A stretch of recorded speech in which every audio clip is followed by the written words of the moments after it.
All right. Well, we see things are certainly getting heated up in this race, as we all expected that they would. Joining us now for some more insight is Ryan Chandler, one of our political reporters.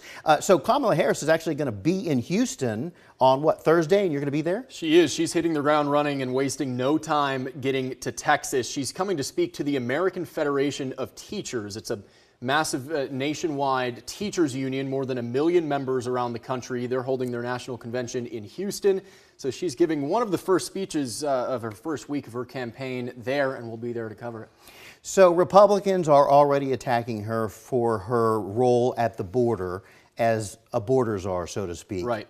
But you say you've researched this. There's more context to this for her role there. There's a lot more context. Back in 2021, 3 years ago now, President Biden tasked her with handling a very specific part of the administration's immigration policy. Secretary Mayorkas and President Biden are primarily responsible for the day-to-day security operations of the border itself. Kamala focused more on the immigration and the incentives that people have to migrate.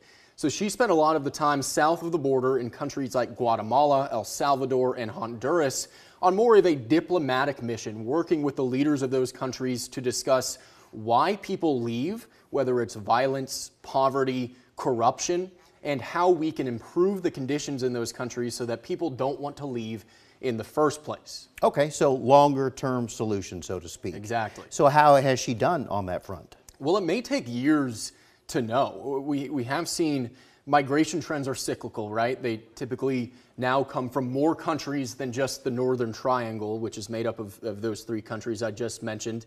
But we're talking about very long-term efforts here to build up the stability and the prosperity of countries even south of Mexico.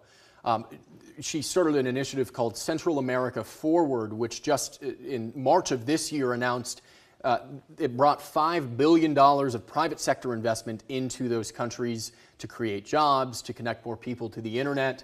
So when we talk about these, it's not just about how many people are crossing the border every day, but what are we doing to address the root causes, the push factors, as we call them? Okay, so fair enough. Those may come down the road, years down the road maybe, but this issue is not waiting. This is happening right here, right now for the presidential election, front and center for a lot of people. So, and you have to admit, the optics for Kamala Harris at the border are not necessarily that good. No, of course not. When we talk about the work she's done on the border, she's visited Texas just once in her entire tenure as vice president. That was in El Paso. And she attracted a lot of criticism from Texas Republicans when she chose to visit that part of the border, while hundreds of miles away down in the Rio Grande Valley, they were experiencing a major surge there. So what politically is happening now is Republicans have spent years attacking President Biden's handling of the border, and now that he's no longer on the ticket, well, they have to now direct those criticisms onto Vice President Harris. It is not true that she had the official title of border czar. That would imply that she had some broad responsibility for border security and all that entails. That was never a title that the White House gave her. She has had a much more specific responsibility focusing on long-term causes.